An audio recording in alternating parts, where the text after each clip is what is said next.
থেকে বলবেন আপনাদের সিলেটে 2 লাইন এভাবে সুন্দর করে সাজিয়ে লিখেন। শিক্ষার্থীরা লিখবে, লিখার পরে বলবেন সিলেট দেখান। সিলেট দেখে বলবেন মাশাআল্লাহ খুব সুন্দর হয়েছে, আরো সুন্দর করে লেখার জন্য চেষ্টা করবেন। বলেন, শিক্ষার্থীরা বলবে যে পূর্ণমাত্রা যুক্ত বর্ণ। শেষ। আসসালামু আলাইকুম ওয়া রাহমাতুল্লাহি ওয়া বারাকাতুহু। সম্মানিত মুআল্লিম ভাইরা, আশা করি সকলেই ভালো আছেন। আমি আল্লাহর রহমতে আলহামদুলিল্লাহ ভালো আছি। আমাকে অনেক নুরানি মুআল্লিম ভাইরা বিভিন্ন কমেন্টের মাধ্যমে জানিয়েছেন যে মাত্রাবিহীন বর্ণ 10টি, অর্ধমাত্রা যুক্ত বর্ণ 8টি, মাত্রা পূর্ণমাত্রা যুক্ত বর্ণ 32টি কিভাবে শিক্ষার্থীদেরকে শিক্ষা দিবে সে সম্পর্কে ভিডিও দেওয়ার জন্য তাদের উদ্দেশ্যে আজকে ভিডিওটি করা। আমি বাংলা কোর্স সম্পর্কে অধ্যায় টু অধ্যায় ভিডিও দেওয়ার জন্য চেষ্টা করবো ইনশাআল্লাহ। তারপর যেহেতু মুআল্লিম ভাইরা এই ভিডিওটা চেয়েছেন, অধিকাংশ মুআল্লিম ভাইরা, সেজন্য এই ভিডিওটা আগে করা। এর পূর্বে আরো অনেক অধ্যায় আছে, সেগুলো দেবো ইনশাআল্লাহ। তাহলে চলুন আর কথা না বাড়াই আজকে পর্বতে চলে যাই। মাত্রাবিহীন বর্ণ 10টি, এটা আমি যেভাবে শিক্ষা দিব হুবহুব একই নিয়মে অর্ধমাত্রা যুক্ত বর্ণ 8টি, পূর্ণমাত্রা যুক্ত বর্ণ 32টি, এই নিয়মে শিক্ষা দিবেন। শুধু মাত্রাবিহীন বর্ণ 10টি, এটা কিভাবে শিক্ষা দিবেন এটা খেয়াল করেন। উস্তাদ শিক্ষার্থীদেরকে বলবেন আপনারা সকলে বুড়ে আমার হাতের দিকে দেখতে থাকেন। এই কথা বলার পরে উস্তাদ ব্ল্যাকবোর্ডের মধ্যে বইয়ের নিয়মে 1 লাইন লিখবে সুন্দর করে সাজিয়ে। এইভাবে লিখবেন। লিখার পরে শিক্ষার্থীদেরকে বলবেন সকলে বুড়ে দেখতে থাকেন। আমার সঙ্গে বলেন এ ওই ও ঔ ও এ ওই ও ঔ ও। এইভাবে 3বার শিক্ষার্থীদেরকে পড়াবেন। এরপর শিক্ষার্থীদেরকে বলবেন আপনারা বলেন এ ওই ও ঔ ও। এইভাবে শিক্ষার্থীদের কাছ থেকে 2বার সবক আদায় করবেন। এরপর শিক্ষার্থীদেরকে বলবেন আপনাদের সিলেটে 1 লাইন এইভাবে সুন্দর করে সাজিয়ে লিখেন। লিখবে। লিখার পরে বলবেন সিলেট দেখান। সিলেট দেখে বলবেন মাশাআল্লাহ খুব সুন্দর হয়েছে, আরো সুন্দর করে লেখার জন্য চেষ্টা করবেন। সিলেট ঘুরা নিজের দিকে। উস্তাদ শিক্ষার্থীদেরকে পড়াই দিবে এ ওই ও ঔ ও এ ওই ও ঔ ও। এরপর শিক্ষার্থীদেরকে বলবেন সিলেট পরিষ্কার করেন। শিক্ষার্থীরা সিলেট পরিষ্কার করবে, উস্তাদ পরিষ্কার করে ফেলবে। যেহেতু এটা আমার আবার লেখা লাগবে সেজন্য আমি এটা মুছলাম না, যেহেতু ভিডিও করতেছি সেজন্য কেটে দিলাম, এটা মুছে ফেলছে মনে করেন। এরপর উস্তাদ 2য় লাইন শিক্ষা দিবে এই নিয়মে। এখানে শুধু ভিডিওর জন্য এইভাবে লেখা হচ্ছে, কিভাবে লেখা সুন্দর করবেন আলাদা ভিডিও দেওয়া আছে। এখানে যদি লেখা সুন্দর করে লিখতে চাই তাহলে অনেক সময় লাগবে, সেজন্য তাড়াহুড়ো করে এভাবে লিখতেছি। এখন কথা হলো যে আপনি 2য় লাইনটা কিভাবে শিক্ষা দিবেন। আপনার সকলে বুড়ে হাতের দিকে দেখতে থাকেন বলে আপনি ব্ল্যাকবোর্ডের মধ্যে 1 লাইন এভাবে লিখবেন 2য় লাইনটা। লেখার পর শিক্ষার্থীদেরকে বলবেন আমার সঙ্গে বলেন, 3বার পড়াবেন, আপনারা বলেন, 2বার আদায় করবেন।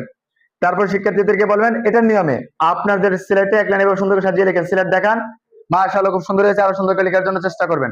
সিলেট ঘুরা নিজের দিকে। এখন উস্তাদ 1বার 2বার পড়াই দিবেন। তারপর বলবেন সিলেট পরিষ্কার করেন। তারপর উস্তাদ ব্ল্যাকবোর্ডের মধ্যে 1ম লাইন এবং 2য় লাইন এইভাবে সুন্দর করে সাজিয়ে লিখবেন। লেখার পরে শিক্ষার্থীদেরকে বলবেন আপনাদের সিলেটে 2 লাইনে এইভাবে সুন্দর করে সাজিয়ে লিখেন। তরিকাতের মধ্যে একটা কথা আছে যে পূর্বে যেভাবে আমি শিক্ষা দিয়েছিলাম যে আমার সঙ্গে বলেন, আপনারা বলেন, এই কথাটা আছে, এটা বাড়তি কথা, সেজন্য এটা কেটে দিয়েছি। হ্যাঁ, তারপরে আপনি শিক্ষার্থীদেরকে বলবেন আপনাদের সিলেটে 2 লাইন এভাবে সুন্দর করে সাজিয়ে লিখেন। শিক্ষার্থীরা লিখবে। লিখার পরে বলবেন সিলেট দেখান।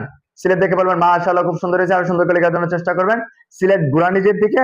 এখন উস্তাদ পড়াবেন মাত্রাবিহীন বর্ণ 10টি এ ওই ও ঔ ও ইয় খণ্ডত অনস্বর বিসর্গ চন্দ্রবিন্দু।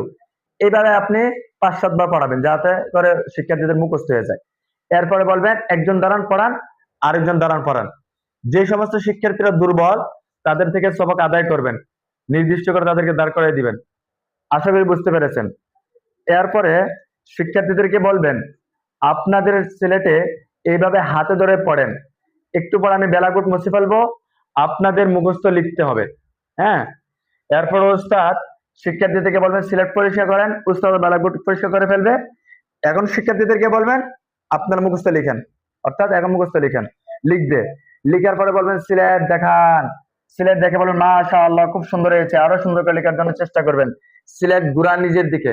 এখন উস্তাদ আবার পড়াই দিবেন মাত্রাবিহীন বর্ণ 10টি এ ওই ও ঔ ও ইয় খণ্ডত অনস্বর বিসর্গ চন্দ্রবিন্দু। সুরে সুরে তালে তালে পড়াবেন, যেমন এ ওই ও ঔ ও ইয় খণ্ডত অনস্বর বিসর্গ চন্দ্রবিন্দু। সুরে সুরে তালে তালে পড়াবেন, যেমন এ ওই ও ঔ ও ইয় খণ্ডত অনস্বর বিসর্গ চন্দ্রবিন্দু। সুরে সুরে তালে তালে পড়াবেন, যেমন এ ওই ও ঔ ও ইয় খণ্ডত অনস্বর বিসর্গ চন্দ্রবিন্দু। ইয়, খণ্ডত, অনস্বর, বিসর্গ, চন্দ্রবিন্দু। এখন অর্ধমাত্রা যুক্তবর্ণ 8টি, এই নিয়ে হয়তো শিক্ষা দিবেন কিভাবে সবগুলো পড়াবেন। যেমন অর্ধমাত্রা যুক্তবর্ণ 8টি: রি, খ, গ, মূর্ধন্য ন, থ, ধ, প, তালব্য শ, এইভাবে শিক্ষা দিবেন। হ্যাঁ, এরপর পূর্ণমাত্রা যুক্তবর্ণ 32টি: স্বর অ, স্বর আ, হ্রস্ব ই, দীর্ঘ ই, হ্রস্ব ও দীর্ঘ উ, এইভাবে শিক্ষা দিবেন। আশা করি বুঝেছেন। এরপর এখানে একটা কাজ আছে যে মাত্রাবিহীন বর্ণ, পূর্ণমাত্রা যুক্ত বর্ণ, অর্ধমাত্রা যুক্ত বর্ণ যেগুলো আছে, এগুলো একটা পরীক্ষা আছে। পরীক্ষাটা কিভাবে নিবেন? শিক্ষার্থীদেরকে বলবেন, আপনার সকলে বুড়া আমার হাতের দিকে দেখতে থাকেন। আমি যখন অর্ধমাত্রা যুক্ত বর্ণ লিখবো তখন আপনারা বলবেন অর্ধমাত্রা যুক্ত বর্ণ। পূর্ণমাত্রা যুক্ত বর্ণ লিখলে আপনারা বলবেন পূর্ণমাত্রা যুক্ত বর্ণ। আর মাত্রাবিহীন বর্ণ লিখলে আপনারা বলবেন মাত্রাবিহীন বর্ণ। যেমন মনে করেন আমি একটি দন্তন লিখছি, সকলে বুড়ে দেখতে থাকেন। বলেন, শিক্ষার্থীরা বলবে যে পূর্ণমাত্রা যুক্ত বর্ণ। শেষ। এরপরে আপনি লিখলেন মনে করেন মূর্ধন্য ন, শিক্ষার্থীরা বলবে যে অর্ধমাত্রা যুক্ত বর্ণ। এরপর মনে করেন আপনি লিখলেন খণ্ডত, শিক্ষার্থীরা বলবেন যে মাত্রাবিহীন বর্ণ। আশা করি বুঝেছেন। যদি ভিডিও থেকে বিন্দু পরিমাণ উপকৃত হয়ে থাকেন তাহলে অবশ্যই লাইক, শেয়ার, কমেন্টের মাধ্যমে জানিয়ে দিবেন। অন্য মুআল্লিম ভাইদেরকে দেখার জন্য সুযোগ করে দিবেন। সকলে আমার জন্য দোয়া করবেন, চ্যানেলটি সাবস্ক্রাইব করে রাখবেন। আল্লাহ তাআলা সকলকে ধৈর্যের সাথে দ্বীনি খেদমত করার জন্য তৌফিক দান করুক। আমিন।